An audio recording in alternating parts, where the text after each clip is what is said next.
In 1941, an old man began hearing weird noises in his home, but each time he went to go check them, he found nothing. He didn't believe much in the supernatural, so he plainly figured it was just the house settling. Unfortunately, he was very wrong. The strange incidents continued for 5 weeks, until the old man, Philip Peters, found something standing at his fridge. It appeared to be an abnormally slender, tall man, and Peters panicked, swinging his cane at it. However, the intruder swung back, knocking him to the ground. He then continued to bludgeon Peters until it was clear he was no longer alive.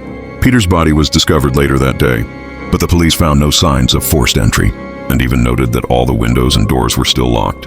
They did find a small trap door in the ceiling of a closet, but determined that it was physically impossible for anyone to enter it. Therefore, they never checked inside.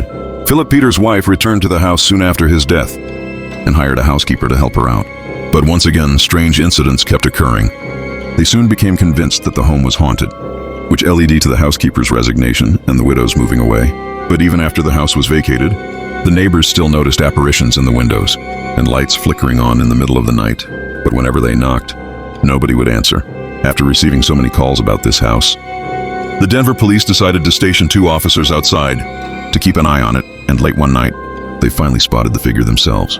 They ran inside and immediately heard a door handle move on the 2nd floor.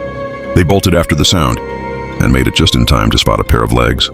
Climbing up into the closet trapdoor, they reached inside, caught the man by his legs, and yanked him back out. The man's name was Theodore Coneys, and he'd come to be known as the Denver Spider-Man. He confessed to the murder of Philip Peters and admitted to living in the attic for roughly 9 months.